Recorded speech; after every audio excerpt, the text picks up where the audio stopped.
শরীয়তপুর সদরে অনুষ্ঠিত জনগণের মুখোমুখি অনুষ্ঠানে এক বক্তব্যকে কেন্দ্র করে উত্তেজনা সৃষ্টি হয়।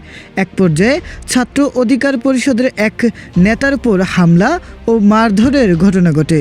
শুক্রবার 30 জানুয়ারি বিকেলে শরীয়তপুর সরকারি কলেজ মাঠে সুশাসনের জন্য নাগরিক শরীয়তপুর জেলা শাখার আয়োজনে অনুষ্ঠানটির আয়োজন করা হয়।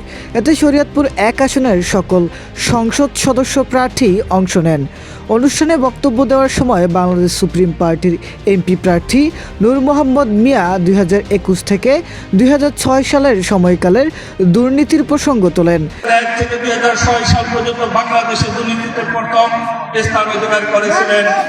তার বক্তব্যের এক পর্যায়ে উপস্থিত দর্শকদের একাংশ প্রতিবাদ জানালে সভাস্থলে উত্তেজনা ছড়িয়ে পড়ে। এ সময় লেভেল প্লেইং ফিল্ড নেই এমন মন্তব্যকে কেন্দ্র করে ছাত্র অধিকার পরিষদের কেন্দ্রীয় সহসভাপতি মাহমুদ পারভেজের উপর হামলা ও মারধরের ঘটনা ঘটে। এতে কিছু সময়ের জন্য অনুষ্ঠান স্থলে বিশৃঙ্খল পরিস্থিতি সৃষ্টি হয়।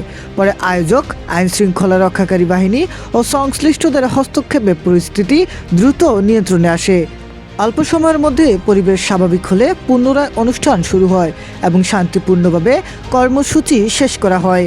এ বিষয়ে বাংলাদেশ সুপ্রিম পার্টির এমপি প্রার্থী নূর মোহাম্মদ মিয়া বলেন, এটা বলছি যে দুর্নীতি বাংলাদেশ উন্নয়নের জন্য 1 নম্বর সমস্যা হচ্ছে দুর্নীতি। এই দুর্নীতিকে আমাদের বন্ধ করতে হবে।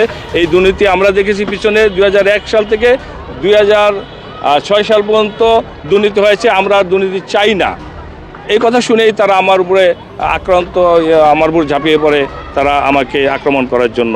আপনারা অনেকে এগুলো দেখেছেন। এখন আমরা চাই বাংলাদেশে একটি সুষ্ঠু নির্বাচনের জন্য লেভেল প্লেইং ফিল্ড বাস্তবায়ন।